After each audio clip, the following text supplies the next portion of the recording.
Holidays are supposed to be an enjoyable time, seeing family and friends around the dinner table. It can sometimes cause some family drama, but it doesn't have to be this way. Joining me now is our friend, Dr. Frieda Birnbaum, a research psychologist. Dr. Birnbaum, so great to see you. It's been a minute. Yes. How are you?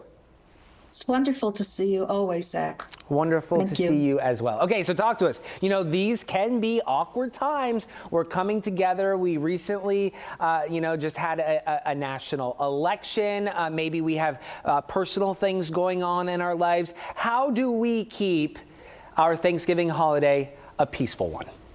There's a lot of tension going on, and it's, a little scary too. But, it's like real estate.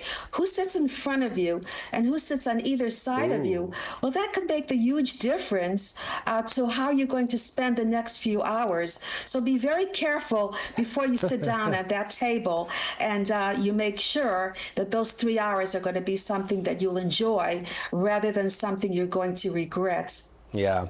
It's funny you mentioned real estate, right? And where you sit at the dinner table can make a difference on how that dinner goes. We had this situation pop up in my household a few years ago. My brother, who lives here in Houston, he hosted Thanksgiving. My parents came in from New York, and apparently I sat at the wrong seat. And so I was not aware such rules existed, but apparently they do. And so just being mindful of that, right? And being respectful of those types of situations. Yes.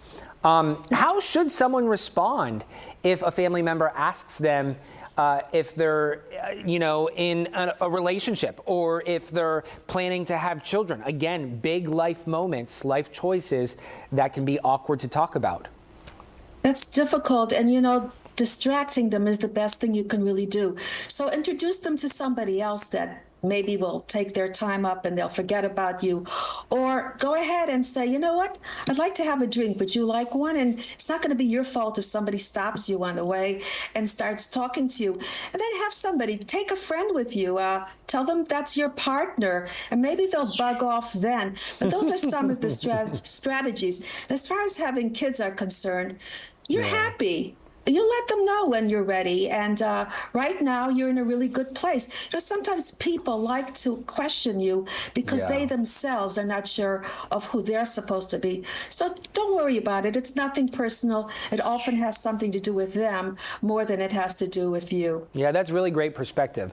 Good things to keep in mind as you gather around the table. Okay, let's talk about it. Politics. Politics are bound to be brought up among many tables this Thanksgiving. How do we avoid any sort of arguments? How can we avoid these conversations? Well, first of all, when you're really bored, politics may be the place to go to, because pros and cons with our upcoming president, there's always going to be stuff that's going to create passion, conflict. Just sit back and enjoy the show.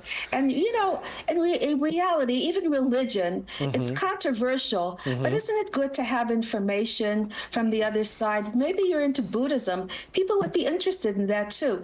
And, research has also shown that if you're prepared, if you have 3 things to talk about, such as entertainment, events, the latest food fad that's going on, all that stuff is something to help you. But if all else fails and you're still really bored, go ahead, talk about politics, get some popcorn out, be entertained, have fun. Isn't that what it's really all about? Stirring Passion, that pot. more than just sitting there being bored.